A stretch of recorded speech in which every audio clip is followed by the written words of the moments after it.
todas as sextas-feiras nós estamos aqui no programa Playtemos, um programa semanal falando sobre espiritualidade. Achei que eu ia falar sobre o que? Espiritualidade, sim, por que não? Nós trazemos nesse programa Playtemos, que é temático, sempre assuntos relacionados à espiritualidade e falamos sobre a difusão desse conteúdo no cinema, nas séries, né? Na televisão, como nos filmes, que nós já falamos aqui algumas vezes, e nós estamos falando bastante agora sobre literatura. E hoje nós vamos falar sobre um livro do nosso irmão Divaldo Franco. Você já leu os livros de Divaldo Franco? Antes de eu dizer o título deste livro que nós vamos conversar hoje no programa Playtemos, eu quero saber quais os livros do nosso irmão Divaldo que você já leu. Então escreve aí, enquanto a gente faz essa interação, nesse bate-papo. Vamos fazer a nossa prece, porque é um programa de internet aqui no YouTube, mas é uma reunião espiritual à distância, onde nós entramos na sua casa para falar sobre fé, para falar sobre o evangelho, para falar sobre os ensinamentos espirituais. Então, por que não fazer uma prece, fazer uma oração? Se você puder, feche os seus olhos, como nos ensina sempre o Cristo, antes de qualquer coisa na nossa vida, faça uma prece. Então, com os olhos fechados, independente de onde você esteja agora, respira profundamente, enche o seu pulmão de ar, segura o ar por um instante e solta devagar. Repete isso algumas vezes, é um exercício, é uma mentalização. É um ato de concentração, é um momento de concentração, onde esse oxigênio leva todas essas partículas suspensas no ar, partículas colocadas por Maria Santíssima, para que você possa se acalmar, para que você possa facilitar esse momento de introspecção, esse momento de aprendizado. Esse é o nosso propósito aqui, o aprendizado. Glória ao Pai, ao Filho e ao Espírito Santo, como era no princípio, agora e sempre. Maria Santíssima, rogai por nós, para que possamos ser pessoas melhores do que fomos até ontem, para que possamos ser pessoas melhores no futuro, diante de todos esses conhecimentos que são compartilhados conosco todo o dia, durante todos os dias ao longo do dia.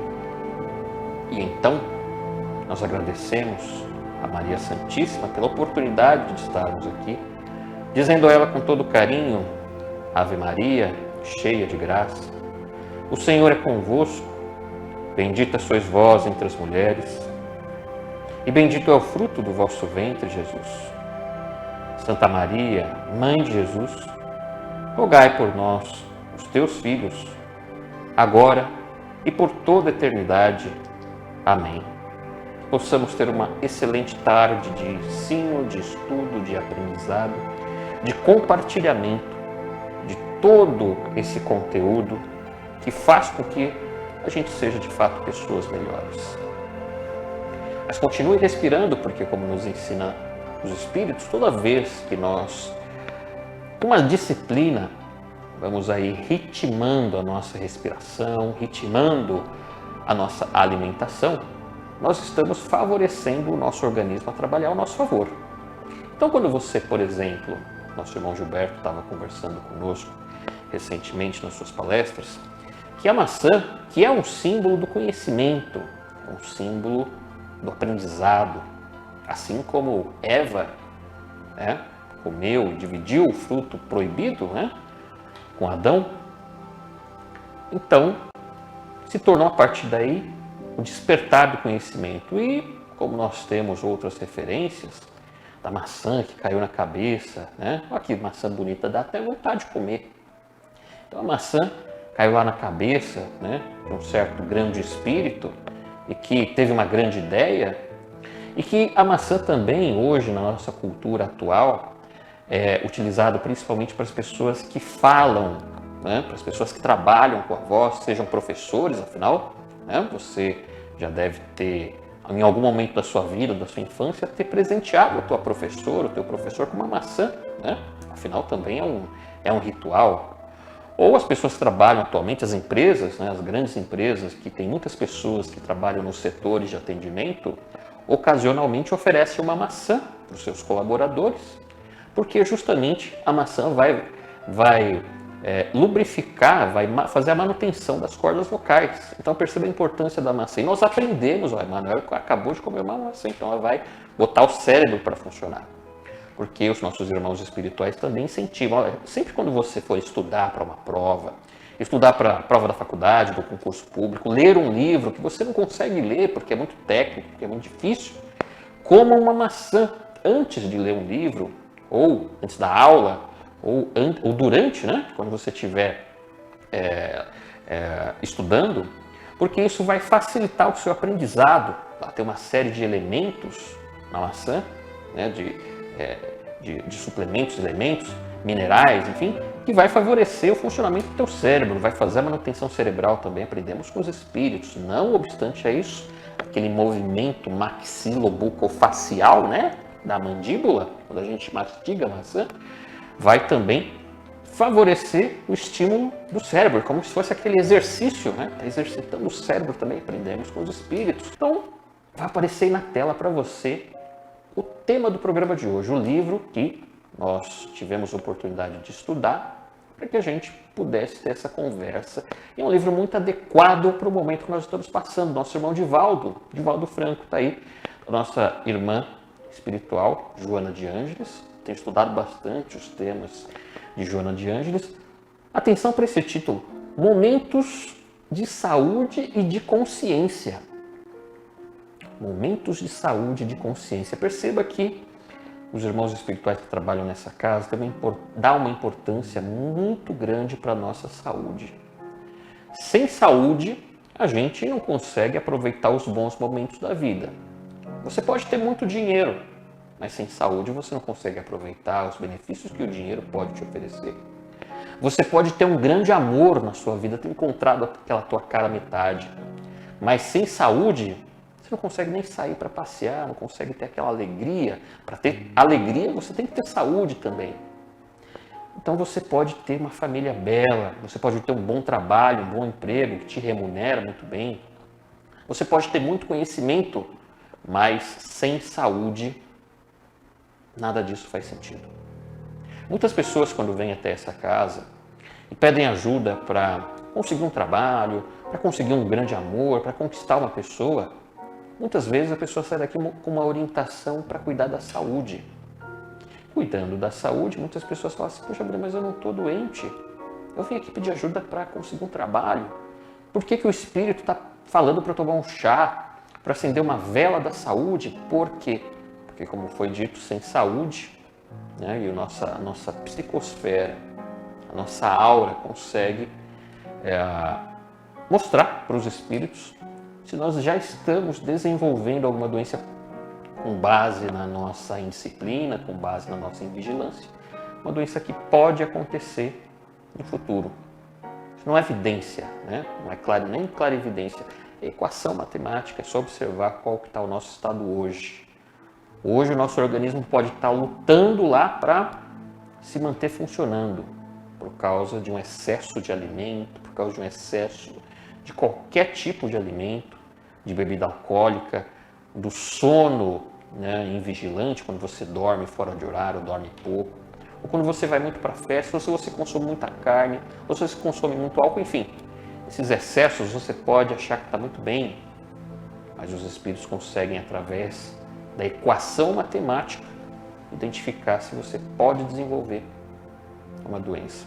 Se nós somos hoje responsáveis, melhor dizendo, se nós somos hoje resultado das nossas ações do passado, não do passado tão distante, passado a semana passada, que a gente comeu ontem, enfim, se nós somos o resultado das nossas ações do passado, e se nós não estamos satisfeitos com esses resultados, cabe a nós promovermos mudanças para que tenhamos novos resultados no futuro. Então, lendo esse livro, né, a gente faz a nossa prece antes de ler o livro, né, e a gente agradece os irmãos espirituais que trazem esses conhecimentos para partilhar esses conhecimentos que nos são passados. E o irmão espiritual que pediu para que eu lesse esse livro. Então, todo esse raciocínio que nós empreendemos aqui, que nos é, né, sugerido, E há uma imensa quantidade de espíritos que estão ao nosso lado, nos auxiliando. Muitos dos espíritos que nos auxiliam também têm uma necessidade de buscar esclarecimento. Ainda mais sobre o tema de hoje. Nos foi proposto pelos espíritos um tema que de fato faz a gente sair de uma zona de conforto. Fala, puxa vida, mas o que eu sei de saúde? E o que eu sei de consciência? Quando chega um tema desse, por mais que a gente estude, por mais que a gente fale em várias palestras, em vários locais, nas caravanas de luz, de vez em quando vem um tema como esse, que a gente até lembra que já falou sobre ele, né, há 5 anos atrás, há 10 anos atrás, mas parece que há 5 anos atrás a gente enxergava menos. Ou por que será que o mesmo tema, 5 anos depois, vem à tona, né, fervendo? Por que eu digo isso? Porque esse livro, né, Liberdade de Escolha, né, Momentos de Saúde, na verdade são 4 livros, né, dessa sequência. E a linguagem de Joana de Ângeles, na psicografia do nosso irmão Divaldo, já é bastante formal, né? Às vezes parece, né, formal demais, mas é que precisa chamar a gente, tá aí a imagem do nosso irmão Divaldo, fraterno abraço a ele, grande trabalhador do Evangelho. E esse tema, que aborda também a liberdade de escolha, porque diz o seguinte, que ser feliz ou não é uma questão de escolha. É muito simples, né? Ser feliz ou não é uma questão de escolha. Só isso. Esse é o tema. Aí a gente fala assim, peraí, seu Marco, como assim é uma questão de escolha? Eu estou, né, endividado, apertado de dinheiro. Eu não escolhi isso para mim. Seu Marco, eu estava bem de saúde há 6 meses atrás e agora eu não estou mais. Então o senhor quer dizer que a felicidade é uma questão de escolha, então eu não escolhi hoje ficar doente. Poxa, Marco, mas quando eu namorava, uns anos atrás, eu achava que ia viver um sonho, né, com a minha companheira. Minha namorada era um perfume só, cheirava jasmim, cheirava dama da noite, né, a boa dama da noite, né, aquela florzinha bonita. Passava aquele lacinho no cabelo, e meu amor pra cá, e meu amor pra lá. Agora, depois de 10 anos de casamento, o senhor quer dizer que a felicidade é uma questão de escolha? Como assim? Isso aqui não tá, né? Isso quando o casamento não está balançando, né? Felicidade, escolha, não. Eu escolhi passar por isso com a minha esposa. Eu nem sei se eu escolhi essa esposa, né? Então é por isso que a gente diz que é um desafio falar sobre esse tema. Como que a gente vai chegar e falar, né, numa reunião espiritual como essa, né, se há um pressuposto, não está escrito em lugar nenhum, mas é uma audiência que estuda, que lê, que raciocina, que não engole qualquer coisa, né? Nós espiritualistas somos assim, a gente não engole qualquer coisa, a gente pesquisa tudo no YouTube, né? Esse é o embasamento da doutrina espiritualista, a fé raciocinada. Então, ninguém, né, vamos ouvir os comandos do apresentador, do palestrante, então não é o lugar certo. A gente partilha aqui conhecimentos e raciocínios fundamentados no Evangelho de Jesus. Com que objetivo? Como a gente comenta aqui sempre, para que a gente consiga promover transformações, reformas, reforma íntima. Quem fica parado, né, não sai do lugar pela lógica. Quem fica parado, além de não sair do lugar, pode acontecer alguma coisa. Você para na linha do trem, o que acontece? Então a gente precisa se movimentar. E aí Joana de Ângeles diz o seguinte, nós somos livres para imprimir na nossa existência o padrão de felicidade ou aflição com o qual nós queremos conviver. Como assim? A gente acabou de dizer, eu não escolhi doença, eu não escolhi um casamento que está, né, indo ladeira abaixo, eu não escolhi ser pobre, né? Se a felicidade fosse uma questão de escolha, eu teria escolhido, né, a Mega Sena. Eu quero ganhar na Mega Sena 300 milhões, mas eu moro lá numa vila simples. Tem uma vila antiga, né, dos gibis antigos, do Zé Carioca, né? Era a Vila Churupita. Eu moro na Vila Churupita. Eu queria morar na Vila Morumbita, né? Se a felicidade é uma questão de escolha, então eu, por exemplo, tenho um Chevette 69. Eu queria ter, sei lá, uma Mercedes Série C. É só isso, né? Se é para ser feliz, enfim. Então, como que é uma questão de escolha? A Joana de Anjos, ela diz o seguinte: eu ponho na minha existência o padrão de felicidade ou aflição com o qual eu quero conviver. A liberdade é uma lei da vida, faz parte do concerto com C, né? A orquestração da harmonia universal. Felicidade é a lei da vida. Então, a falta da felicidade é um indicativo claro de que, de alguma forma, nós nos desalinhamos dessa lei da vida. A gente fala em lei da vida, quem é o escritor, né? O relator da lei da vida? Deus, nosso Pai, lógico, né? Soberano, infinitamente justo e bom. Causa primária de todas as coisas, como a gente aprende no Evangelho, né? A inteligência suprema do universo. Ora, de alguma forma, a gente desalinhou disso. O difícil é a gente perceber isso. Porque o que é gostoso fazer quando a nossa vida tem algum ponto ou vários pontos que não estão dando muito certo? Encontrar o culpado. A gente é um culpado para as nossas falhas, ou a culpada, né? Ou os culpados. Todo mundo é culpado. Mas a Joana chama a gente num choque de realidade muito importante.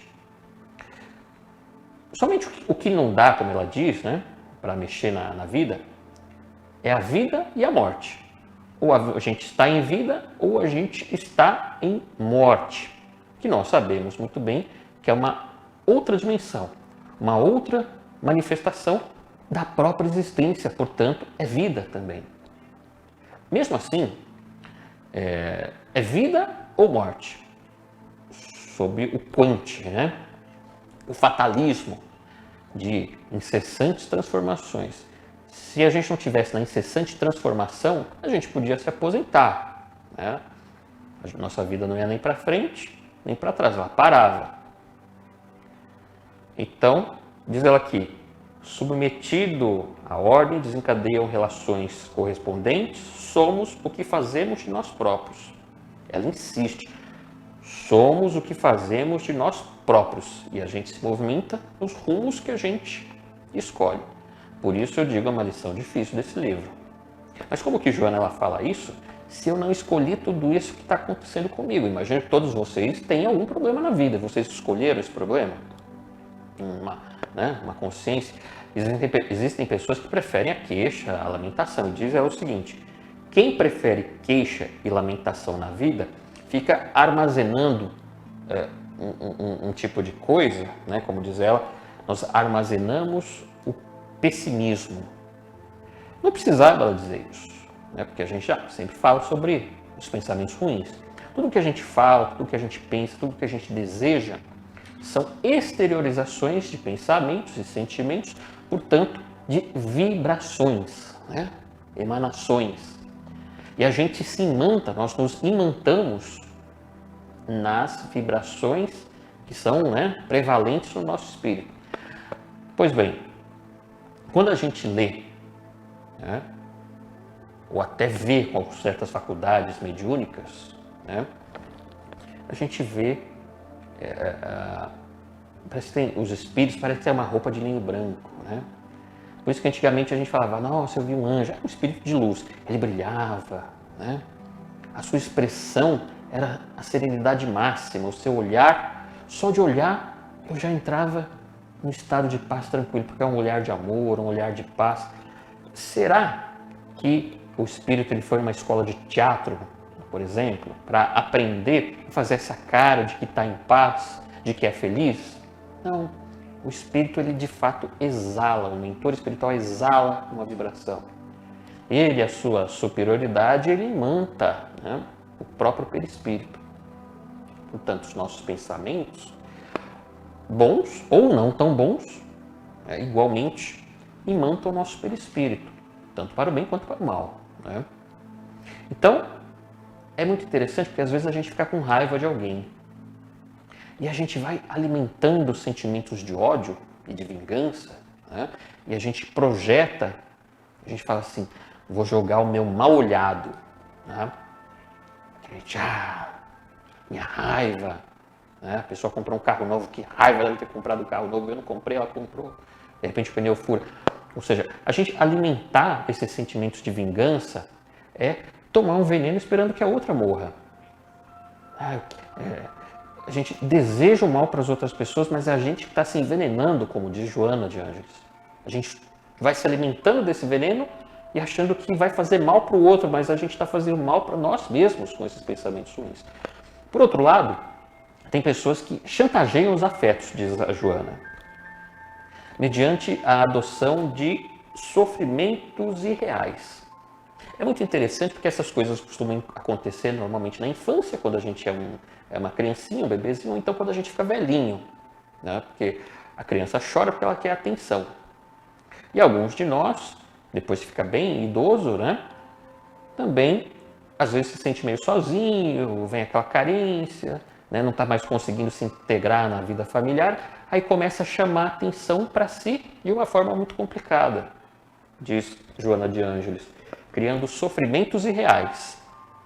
Então aquela pessoa que está sempre se lamentando, de tanto ela criar sofrimentos irreais para atrair atenção, os familiares, os amigos acabam perdendo a capacidade de perceber quando a pessoa está realmente num sofrimento e quando ela não está, ela está chamando atenção. Aí a gente assume aquela postura que só reforça o sofrimento da outra, que é tudo que ela fala, ela inventa, né? Eu estou com dor de cabeça. Não, ela está inventando. Eu não dormi essa noite com dor na coluna. Não, ela está inventando, não liga para ela. Então veja só, uma coisa que começou com uma atitude baseado no uso da liberdade, né? Acaba aprisionando a pessoa na própria ideia que ela criou. Então, a gente busca conquistar uma atenção que nunca é suficiente. A pessoa que assume essa atitude, né, ela quer se passar por sofredora, é a coitadinha, para atrair as pessoas ou atenção. E essa pessoa ela nunca conquista uma atenção suficiente, ela não se dá conta que, como diz Joana de Ângeles, faz secar a atenção do amor das pessoas. Então assim, eu estou com dor, não liga para ela, é a história dela. Às vezes ela está com dor mesmo, mas pode ser que não. Ninguém se sente bem ao lado de criaturas que elegem o infortúnio como falsas sensações para as pessoas. Então, como é que vai, fulano? E a pessoa conta como vai, né? A gente pergunta por educação, como vai, fulano? Não, pera aí que eu vou te contar. Acabei de voltar do reumatologista, eu tô com isso, né? A minha mulher também está com dor não sei aonde, e a minha filha só dá problema, e o carro quebrou, né? Mas a gente só queria falar como vai, meu querido. Que alegria em te ver. E a pessoa gasta 40 minutos contando o infortúnio. Infortúnio todos nós temos. Não é que a gente não deva ouvir, dar atenção para as pessoas, mas às vezes a pessoa só precisa falar. Ouvir é uma caridade. O duro é a pessoa que toda vez pergunta como ela vai, peraí, deixa eu te contar como é que eu vou, como é que tá a vida. Vai levando, aí vai aquele rosário de sofrimento. E o governo? O governo tá péssimo, 500 anos. Né? O tempo, como é que tá o tempo? O tempo tá um horror, né? Tá chuvoso. Nossa, mas como é que tá aquela sua prima? Teve um infarto. Ela saiu do infarto, voltou a ser ruim, continua péssima. Né? Meu Deus do céu. Quando a gente está passando na rua, né? Como chamar a praça ali, a Praça da Luz, né? A gente já dá um jeito, fala, ixi, a pessoa tá vindo. Meu Deus do céu, lá vem aquela pessoa. A gente já dá um jeito de pegar a rua lá e ir embora, nem cruzar com ela. Aí depois de um outro, nossa, como vai? Minha vida está uma solidão, porque ela causou uma solidão. Parece que quando eu vou chegando nos lugares, as pessoas vão indo embora, vão dando as costas, eu estou sofrendo muito. Né? Aí o sofrimento, né, aquela história de 40 minutos vai aumentando para 45 minutos porque ela adiciona a solidão. E a Joana diz o seguinte: essa coação emocional termina por produzir amizades falsas. Olha a sabedoria de Joana de Ângeles. A pessoa diz que é amiga, mas não é. Situações constrangedoras, insegurança. Você pode e deve ser feliz, diz ela. Essa é a sua liberdade de escolha. Se te encontra nas aflições, diz ela, né? Quais são essas aflições? É o cheque especial, é o boleto acumulado, é a saúde que não anda bem, é o casamento que não está bem, é a solidão de verdade, né, que a gente acaba alcançando. Ela diz o seguinte: se encontras nessas aflições, teime em construir o bem. Olha só, teime em construir o bem e te libertará. Parece que ela não falou nada, mas ela falou tudo, né? Por quê? Se a gente está atrelado, né, a aflições presentes na nossa vida, que todo mundo tem, a dificuldade de agora, como diz Joana de Ângeles, é efeito da nossa insensatez do passado. E para criar, né, um novo futuro, é preciso renovar a vida. E como que a gente pode renovar a vida? De muitas maneiras. A gente pode, né, achar que a vida está um tédio, sair daqui e vou renovar minha vida. Vou beber bastante, né? Por quê? Sei lá, porque o álcool me dá aquela alegria momentânea. A pessoa que é muito envergonhada, né, ela toma uma bebida alcoólica, ela começa a dançar. A pessoa que tem vergonha de paquerar, de flertar, ela toma uma bebida alcoólica. Não é uma solução. Alguém pode achar que é uma solução. Mas renovar a vida, ela está dizendo uma outra coisa. Ela diz o seguinte: construa o bem, empenhe em construir o bem, faça o bem. Ah, mas como que eu vou fazer o bem? Se eu sei que por dentro a gente não é tão bom assim. O André Luiz, ele tem uma lição que diz o seguinte: mesmo sabendo, olha que interessante, mesmo sabendo que você está fingindo, faça o bem. É muito interessante isso, André Luiz que diz. Mesmo que você saiba que você não é nada realmente bom, ah, mas eu vou dar uma de hipócrita. André Luiz diz o seguinte: seja hipócrita, mas faça o bem.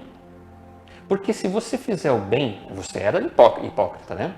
Mas devagarinho você vai acreditando que você está fazendo o bem.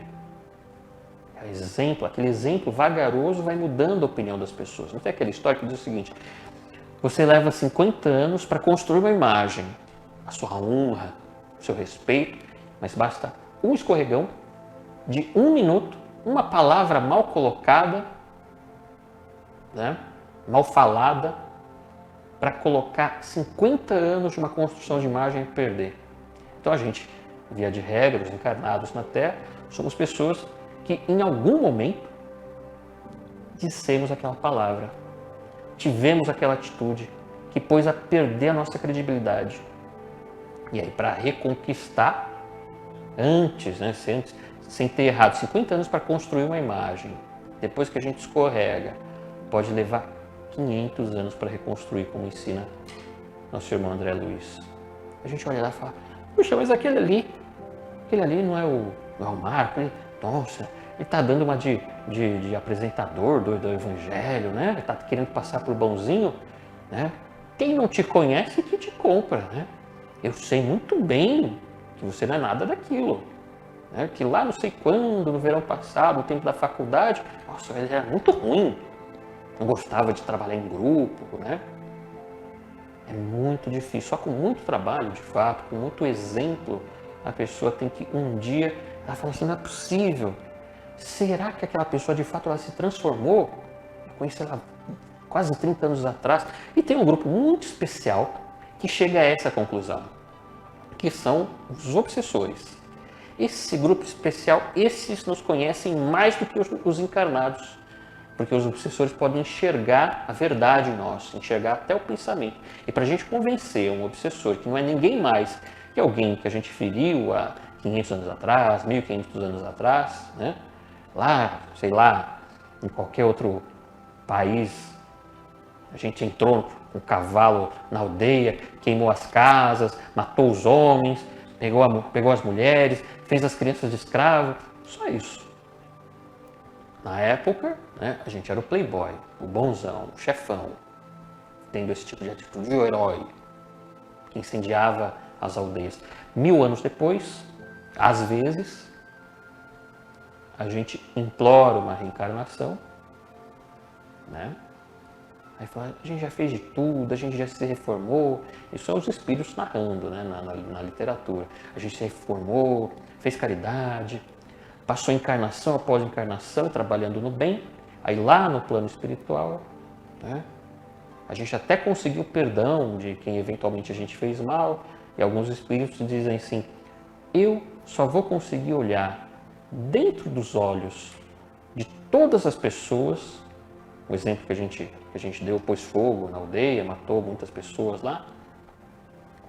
Por mais que aqueles espíritos todos tenham me perdoado, eu só vou conseguir me sentir redimido se eu me submeter à dor que eu fiz todos esses espíritos passarem. A gente fala, Senhor mentor, eu quero ter uma encarnação, faça acontecer alguma coisa, eu sei que vai doer muito, mas eu quero morrer queimado. O espírito se coloca nessa situação, o espírito quer a redenção. Aí, por exemplo, como os espíritos falam, um avião que cai, que pega fogo, né? É só procurar no YouTube o nosso próprio irmão Divaldo falando sobre as tragédias. É muito interessante. Nada acontece. Jesus diz, não cai um fio de cabelo da sua cabeça sem que Deus tenha conhecimento. Aí eu faço aquela brincadeira. E olha como eu tenho já pouco cabelo, porque muitos fios caíram, então eu tenho certeza que Deus está observando a gente o tempo todo, porque não foi aquele fiozinho que caiu, foram vários fios que foram caindo. Parece brincadeira, mas é algo que faz a gente remeter, né, na serenidade, falar assim, se não é um fio de cabelo que Deus não preste atenção, que Deus não acompanhe, então, se eu passei por uma longa situação de muitas quedas de cabelo, então Deus está me acompanhando a todo instante.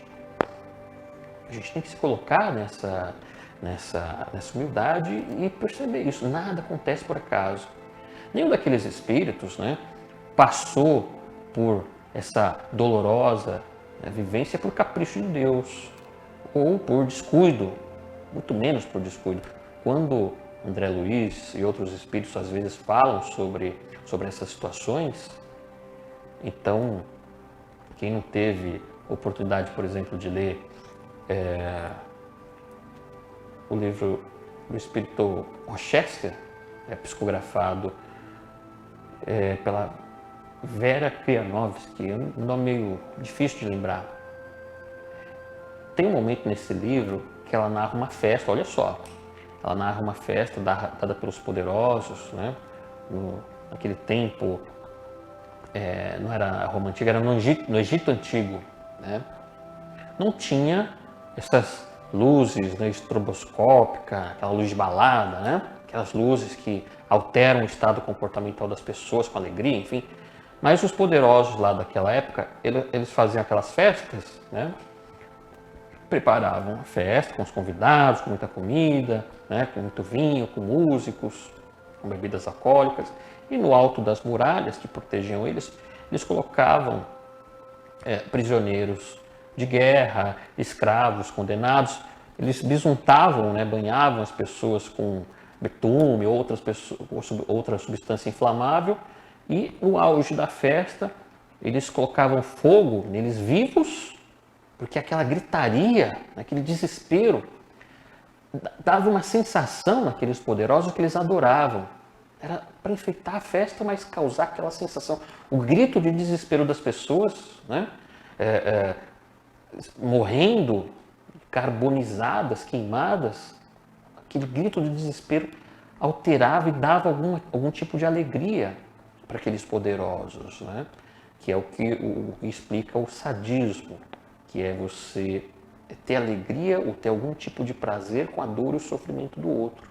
Então, para algumas pessoas que têm, claro, uma alteração mental, se comprazem, isso está na narrativa desse livro, se comprazem com a dor intensa beirando a morte. E tem pessoas, né, olha só como era na antiguidade. Então, às vezes a gente não consegue entender o porquê que nós passamos por determinadas situações. Então, era, né, aquelas luzes todas causavam sensações nas pessoas. Passados 2, 3 mil anos, o espírito adquiriu uma consciência. Aí ele se lembra de aquilo que ele fazia. Meu Deus, o que foi que eu fiz naquela época? Então, aqui Joana de Ângeles diz: ninguém se sente bem, né, com essa coação emocional que termina por produzir amizades falsas e que nós temos liberdade de escolha, e a dificuldade de agora é o efeito dos erros do passado. Porém, Joana de Ângeles completa, ela traz aquele alento.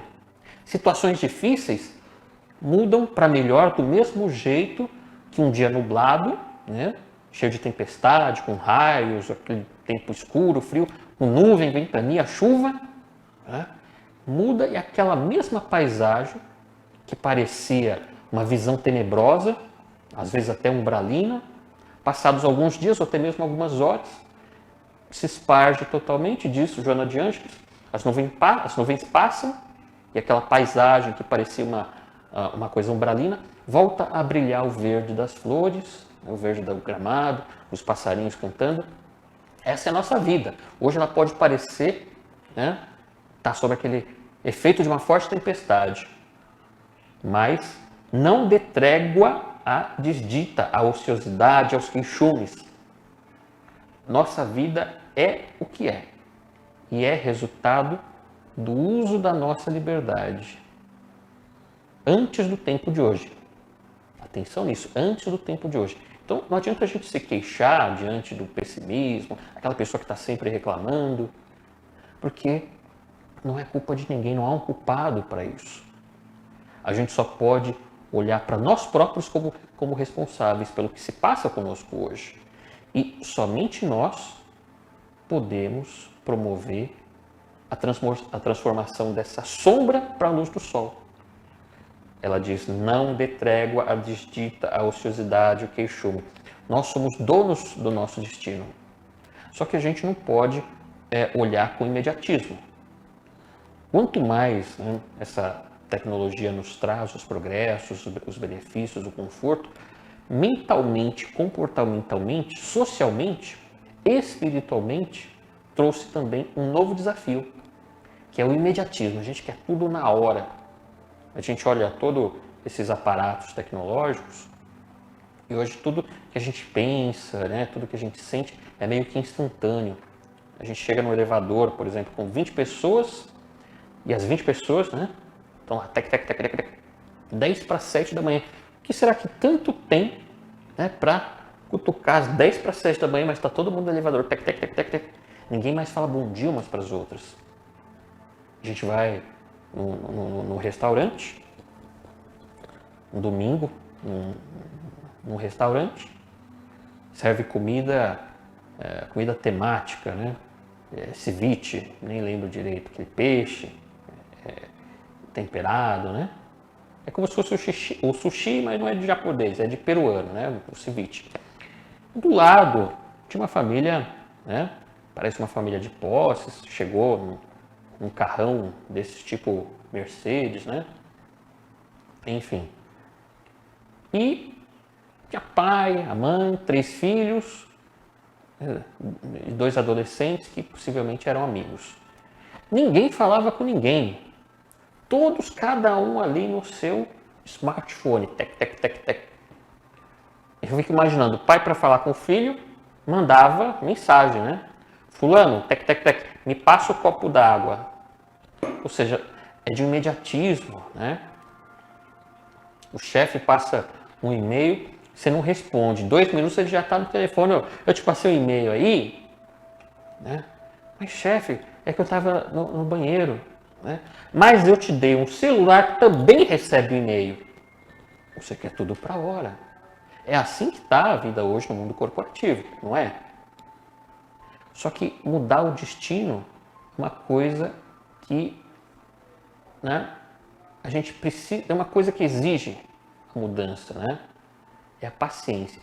Na escala universal, 10 anos não é muita coisa. A Terra tem, 4,5 bilhões de anos. O universo tem 13 bilhões de anos. 13,5. O ser humano está aqui na Terra, parece que há menos de... o ser humano como Homo sapiens, né? Menos de 20 mil anos. Claro, tem o antes do Homo sapiens, né? Aí ele passa aí centenas de milhares de séculos. Mas, puxa vida, a nossa vida chegou ao que é porque nós, ou os nossos ancestrais, ou nós mesmos, levamos séculos e dezenas de encarnações, porque centenas, porque hoje a gente está vivendo 60, 70, 80 anos. Até 100 anos atrás, a expectativa de vida era de 30, 40 anos. No século 17, no século 18, a expectativa de vida era de 30 anos. No Império Romano, a expectativa de vida era 30 anos. Quem fizesse 35 era um herói, um sobrevivente, um ancião. É uma coisa muito esquisita. Hoje, cada dia mais, a gente vive um pouco mais. 70, 80 anos. Então, a gente já teve muitas encarnações e hoje nós somos resultados dos nossos atos em todas elas para trás. Então, não se desespere. Por isso que não vale a pena o queixume. Porque quanto mais... Tem uma frase que eu anotei aqui. Quem se desvaloriza e se desmerece, fica para trás, diz a Joana. É necessário que você se envolva no programa divino. E qual é o programa divino? A programação divina. É imaginar, no mínimo imaginar, que o nosso Criador e a diretiva do nosso Criador é que a gente seja feliz. Mas dentro desse conceito da criação, ele nos deu a lição que Joana trouxe hoje, a liberdade de escolha e a consciência para que a gente viva no estado de felicidade pelo tempo que a gente quiser. Porque muitas vezes para nós é mais importante as coisas que nos dão prazer, porém nos tira a felicidade, do que ter coragem de romper com aqueles tipos de prazeres. É preciso, de fato, que a gente abra mão dessas coisas antigas para que as coisas novas cheguem. É como se a gente tivesse aquele armário abarrotado de coisa e querer colocar uma roupa nova ali. Então a gente precisa pegar aquelas coisas que a gente já não usa mais e doar, fazer uma doação, desapegar para dar espaço às coisas novas. A gente precisa abrir espaço em nós, tirar as ideias velhas, porque se nós não sabemos quais são, as doutrinas espiritualistas nos ajudam, os espíritos nos ajudam. Os ensinamentos do Evangelho ajudam a gente a enxergar, através dos exemplos, através das reflexões, o que é que não está fazendo bem para a gente e o que a gente precisa substituir. Naturalmente, quando a gente é criança, a gente tem um mundo, a gente tem aquele universo infantil. Conforme a gente vai crescendo, aquele mundo vai se ampliando. Então a gente tinha uma caminha proporcional, né, um bercinho proporcional ao nosso tamanho. Depois a gente tem que mudar, sair do bercinho, ir para a cama, né? Ir para aquela cama maior. Aí quando a gente casa, o universo vai crescendo. Aí tem que ser uma cama de solteiro, uma cama de casal. E aí, dentro daquele quarto que a gente vive, a gente precisa sair do quarto, ir para um quarto maior. Aí, puxa vida, um quarto já não me basta, eu preciso sair de casa para uma casa maior, uma casa só, né? Para expandir o meu universo. E o que mais a gente observa nas pessoas é que as pessoas querem mudar. As pessoas querem mudar, mas as pessoas não aceitam mudanças. Elas não aceitam se modificar. E elas continuam querendo crescimento, mas tendo atitudes que tinham há 10 anos atrás. E não querem mudar, não querem abrir a mente, não querem abrir a consciência. O que nos ajuda? O Evangelho. Ponto, simples. O Evangelho, de fato, nos ajuda nas mudanças. Então, a gente tinha aquele pensamento, né? Do bateu, levou, olho por olho, dente por dente. Aí vem Jesus e diz assim, perdoa quem te ofende. Quantas vezes? Todas as vezes que você for ofendido. Não importa quantas vezes. Devolva o mal com o bem. Olha uma liçãozinha simples, mas é difícil. Ah, mas eu não levo desaforo para casa. Pisou no meu calo, levou bordoada. É assim que a gente age, ou não é? Se a gente chama a atenção de alguém e fala, você está fazendo errado. Não, o errado é você. Olha, isso não está certo. Ah, não está certo sim. Isso é passado. Hoje, quando alguém te mostra um erro, e está sendo verdadeiro em te mostrar um erro, porque é muito fácil ser amigo mentindo, né? Ô, amiga, você tá linda hoje. Meu amigo, nossa, que barba perfeita. Mas quem tem coragem de falar, meu Deus, tua barba tá cheia de falha. Tu não aparou a barba hoje? Quem tem coragem de chegar pro outro e falar, para não perder uma amizade, falar, meu amigo, cheguei perto de você, está com mau hálito, precisa escovar o dente. Mas não, as pessoas querem só ser, né, alisadas, né? Oh, meu, está muito bonito, está com aquele mau hálito. Mas, nossa, que presença, que prazer em estar contigo. Uma falsidade que já não dá mais para ser assim. A gente precisa ser verdadeiro, chamar a atenção para o bem, para a evolução, porque não há outro propósito em ter o choque de realidade, não é para magoar ninguém, é para impulsionar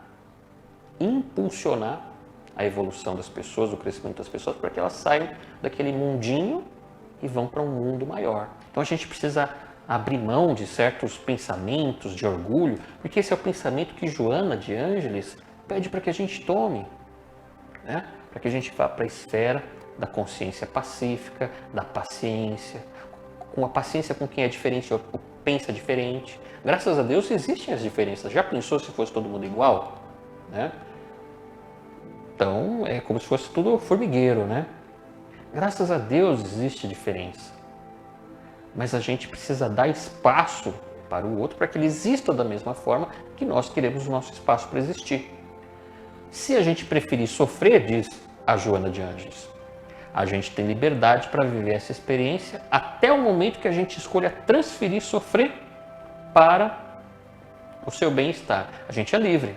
A gente pode ficar o tempo que quiser no estado de dor e sofrimento, porque desse modo, diz ela, nós transformamos pequenos incidentes em tragédias. A gente potencializa a dor. Ninguém tem o destino de sofrimento. Ele é resultado das ações negativas, jamais a causa. Olha só, o sofrimento ele é resultado de coisas negativas, nunca a causa. E nem deve ser usado como desculpa para que a gente cometa erros. E ela encerra. Faça uma avaliação honesta da sua existência, sem a consciência de culpa, né? A humildade é o seguinte, sei que errei, ponto. Para com essa história, meu Deus do céu, eu sou um pecador, né? Os espíritos estão me vendo, deixa eu achar um buraco espiritual, né? Humildade é o seguinte, olha, eu sei que eu erro muito, peço perdão, estou fazendo o melhor que eu posso para me transformar. Quanto tempo leva para se transformar? Algumas pessoas conseguem se transformar em 6 meses. Em 6 meses. Outros, talvez, como eu, talvez eu leve 600 anos, precisa de mais de uma encarnação. Mas é importante colocar na cabeça, eu quero viver a minha vida como um ser que busca fazer o melhor, baseado em alguns critérios que me ajudam. O Evangelho de Jesus, né? E quando a gente fala em Evangelho de Jesus, a gente não está excluindo os outros. Uma questão prática do espiritualismo, porque a gente encontra as lições de amor no Evangelho de Jesus, também fora do Evangelho, né? No Krishna, no Lao Tse, no Confúcio, no Sócrates, no Buda, no Gandhi. Os conceitos são os mesmos. A gente se apoia em um que é muito prático, que é o conceito de Jesus, que ele vem arrematar as lições dos seus emissários. Sem esse tal, como diz Joana de Ângeles, sem pieguismo, sem coerção de qualquer natureza. E logo depois a gente acorda para que a gente possa produzir as coisas boas, produtivas, se empenhando na realização da liberdade de ser feliz. Então, a Joana vem nos dizer isso hoje, né? Liberdade, felicidade, é uma questão de escolha. E nós somos livres para escolher até quando a gente quer a vida que a gente está levando hoje. Ou seja, enquanto nós quisermos. Mudar é muito difícil. Veja o Paulo de Tarso, né? A gente já está chegando aqui quase no finalzinho da tarde aqui de hoje. Mas olha o exemplo de Paulo de Tarso. Ele vivia no bem bom. Ele era da nobreza, né, da nobreza judaica.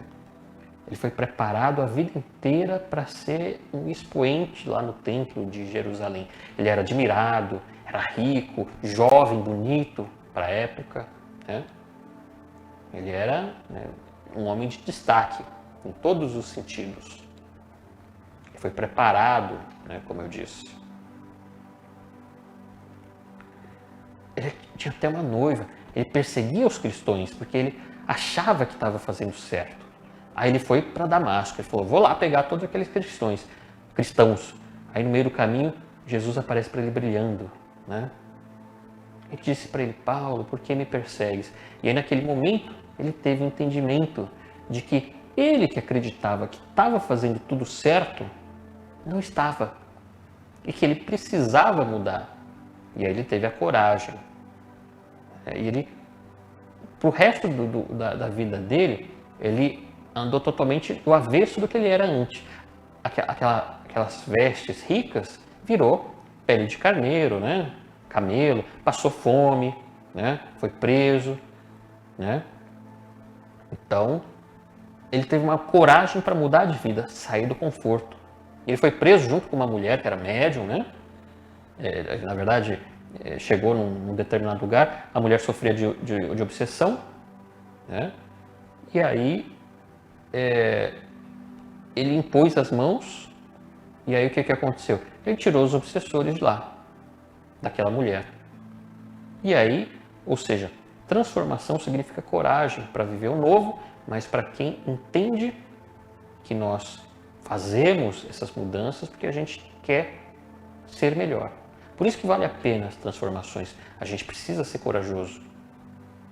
Por isso a gente precisa nos alinhar com o plano divino, como Joana de Ângeles nos ensina. Precisamos nos alinhar com o plano divino.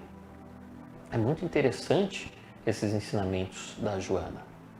E aí eu basicamente encerro o estudo desse livro. Se você quiser fazer algum comentário, se você se interessou por esse livro, se de repente esse livro não se encaixa no seu momento de vida, se ele não faz muito sentido para o seu momento de vida, né? Mas enquanto você pode escrever alguma consideração, quero saber se você já leu também esse livro da nossa irmã, a psicografia da nossa irmã Joana de Ângeles. Escreve aí se você não leu, se você já leu, enfim. Caso você queira ler, vale a pena esse estudo de consciência, momentos de saúde e de consciência. Foi uma sugestão dos irmãos espirituais, certa vez aqui no Templo Espiritual Maria Santíssima, e a gente cumpriu aí o nosso propósito de ler, de interpretar para trazer o conteúdo de hoje. Nós estamos chegando ao final desse programa Playtens. Graças a Deus, todas as sextas-feiras a gente tem essa oportunidade de conversar sobre os ensinamentos espirituais com base na literatura, tá bom? Então eu quero te agradecer do fundo do coração pela oportunidade de estarmos aqui. Se você puder, claro, deixa aí aquilo que a gente sempre pede, né? Que não é para mim, não é para o Marco, tá? É para o Templo Espiritual Maria Santíssima. Aquele like, aquele joinha, aquele seu comentário, aquele seu compartilhamento. E se você puder, mais ainda, torne-se membro desse canal. Tem algumas mensagens que são sempre colocadas aí em primeira mão para quem é membro do canal. E mais do que isso, tenho o prazer de nos ajudar, o sentimento de pertencimento, fazendo parte do auxílio, né?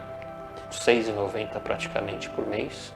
Você está se tornando membro do canal, recebendo as mensagens e ajudando a manutenção e os trabalhos espirituais do Templo Espiritual Maria Santíssima. A gente te agradece do fundo do coração.